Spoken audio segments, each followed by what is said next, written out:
దేవుని నామానికి స్తోత్రములు. మీ అందరికీ కూడా వందనములండి. అందరూ కూడా బాగున్నారు కదా. మరి దేవుని యొక్క వాగ్దానము ఈరోజు మనం చూద్దాం. సమూయేలు గ్రంథము, మొదటి సమూయేలు రాసిన గ్రంథం మనం తీస్తే మొదటి అధ్యాయము 17వ వచనం మనం చదువుకుందాం. సమూయేలు రాసిన మొదటి గ్రంథము 1వ అధ్యాయము 17వ వచనం మనం చదువుకున్నట్లయితే, అంతటా ఏలి, నీవు క్షేమముగా వెళ్ళుము, ఇశ్రాయేలు దేవునితో నీవు చేసుకున్న మనవిని ఆయన దయచేయునుగాక అని ఆమెతో చెప్పాడు. ఇక్కడ మనం చూస్తే ఏమంటున్నాడంటే కనుక, నీవు క్షేమముగా వెళ్ళుము అంటున్నాడు. ఇశ్రాయేలు దేవునితో నీవు చేసుకున్న మనవి ఆయన దయచేయునుగాక అంటున్నాడు. ఈ రోజున మనం చూస్తే చాలా దేవుడితో మనము ప్రార్థన చేస్తూ ఉంటాం, చాలా మనవి చేస్తూ ఉంటాం దేవుడితో. ప్రభా, అది నాయన సంగతి, ఇది ప్రభా, ఇది నాకు కావాలైనా, ఈ కార్యం జరగాలి ప్రభా అని చెప్పేసి మనం ఏం చేస్తుంటాం, ప్రతిరోజు కూడా ప్రార్థన చేస్తూ ఉంటాం. అయితే దేవుడు అంటున్నాడు, నీవు చేసుకున్న మనవి నేను నీకు దయచేస్తాను. దేని గురించి అయితే ప్రార్థన చేస్తూ ఉన్నావో, కొన్ని రోజులుగా, కొన్ని నెలలుగా, కొన్ని సంవత్సరాలుగా నువ్వు దేని నిమిత్తం అయితే నాకు కావాలని చెప్పి కోరుకుంటూ ఉన్నావో అది నేను నీకు దయచేస్తాను. కొన్నిసార్లు అండి దేవుడు మనల్ని పరీక్షిస్తూ ఉంటాడు. మన యొక్క ప్రార్థనకి జవాబు రాకపోతే కనుక, మనం అనుకున్న దానికి జవాబు రాకపోతే కనుక ఏంటంటే, అయినా కానీ మనం ఏం చేయాలి?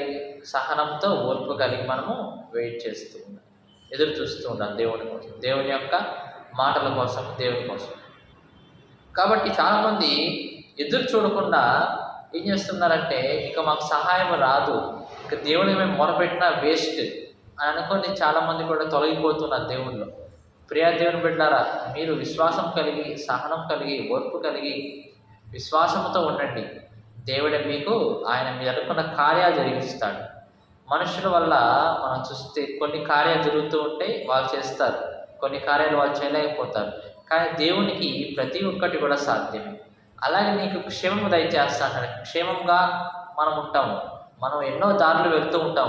ఉదయం లెగవంగానే అనేక చోట్లకి మనం వెళ్తూ ఉంటాం, అనేక ప్రాంతాలకు వెళ్తూ ఉంటాం. అయితే నువ్వు వెళ్తున్న మార్గంలో, అలాగే నీ పిల్లలు, నీ కుటుంబము, ప్రతి ఒక్కరు కూడా వెళ్తున్న మార్గములలో మరి వాళ్ళకి క్షేమం కలగాలంటే కనుక నువ్వేం చేయాలి? మోకాళ్ళ మీద ఉండి నువ్వు ఉదయం లేచి ప్రార్థన చేయాలి. ఈ ఉదయకాలం ప్రార్థన అనేది మన జీవితాల్లో అదెంతో అవసరం అండి. ఆ ఉదయకాలం ప్రార్థన చేసిన తర్వాత మనకి ఎంత సంతోషంగా ఉంటూ ఉంటుందంటే, ఆ రోజు మొత్తం కూడా చాలా మంచిగా గడిచిపోతూ ఉంటుంది. చక్కగా మనకు కావాల్సిన పనులు అవుతూ ఉంటాయి. కాబట్టి ఆ ఉదయకాల ప్రార్థన మాత్రము మీరందరూ కూడా చేసుకోండి. ఈ వాక్యాలు ఒక 5 నిమిషాలు 10 నిమిషాలు వస్తూ ఉన్నాయి కదా, ఈ యొక్క వాక్యాలు విని మీరందరూ కూడా ఆ ఉదయకాల ప్రార్థన చేసుకుంటే కనుక మీకు మీ జీవితానికి దేవుడు క్షేమము దయచేవాడుగా ఉంటున్నాడు. అలాగే మన యొక్క మనవి ఆలకిస్తాడు దేవుడు. విశ్వాసంతో మొరపెట్టినప్పుడు మన యొక్క ప్రార్థన ఏదైతే ఉన్నదో దేవుడు ఆలకిస్తాడు. దేవుడు మనం చూస్తే ఒక గుడ్డివాడు, క్రొత్త నిబంధనలో యేసుక్రీస్తు వారు అంటూ ఉంటారు, ఒక గుడ్డివాడు పిలుస్తూ ఉన్నాడు, దావీదు కుమారుని కరుణించయ్యా అని పిలుస్తూ ఉన్నాడు. అయినా కానీ యేసుక్రీస్తు వారంట వెళ్తూ ఉన్నాడంట. అంటే యేసుక్రీస్తు వారికి తెలియదా ఇతను అరుస్తున్నాడని చెప్పి? కానీ ఇతను మరి ఎదురు చూస్తున్నాడు నా కోసం అని కానీ దేవుడు తెలుసు కదా. అయినా ఎందుకు వెళ్తూ ఉన్నాడంటే, అతనిలో విశ్వాసం పరీక్షించడానికి అలాగే ముందు వెళ్తూ ఉన్నాడు. అందరూ అంటున్నారు, ఆపు, దేవుడు నీ దగ్గర రాడలే, ఆపు అంటున్నాడు. అయినా కానీ ఆ గుడ్డివాడు ఏం చేస్తూ ఉన్నాడు? దేవుని కోసం కేకలు పెడుతూ ఉన్నాడు. యేసుక్రీస్తు ప్రభువారి కోసం కేకలు పెడుతూ ఉన్నాడు.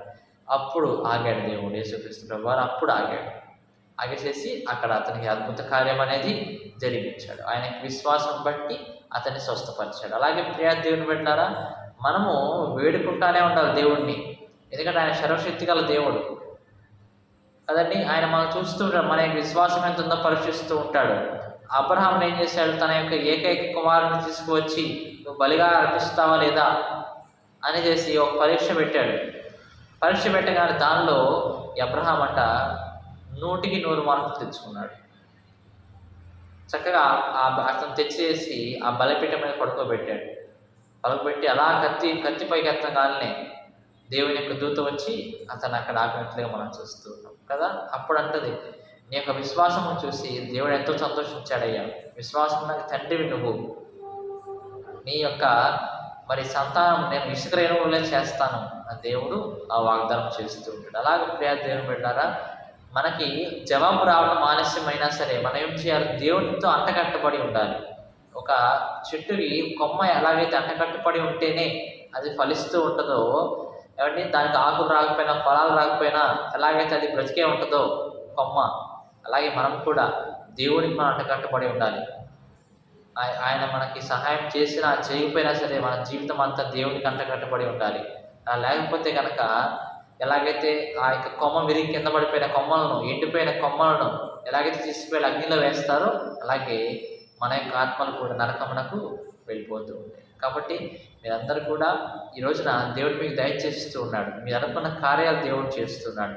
ఒకవేళ చేయకపోయినా సరే మీరు ప్రతిరోజు కూడా ఆ కార్యం కొరకు దేవుడికి ప్రార్థన చేయండి. సరైన సమయం వచ్చినప్పుడు దేవుడే మీకు ఆయన ఇచ్చేవాడుగా ఉంటున్నాడని చెప్పి దేవుడి వాగ్దానం ద్వారా సెలవిస్తున్నాడు. దేవుడి యొక్క వాగ్దానం దీవించి ఆశీర్వదించును గాక. ఆమేన్.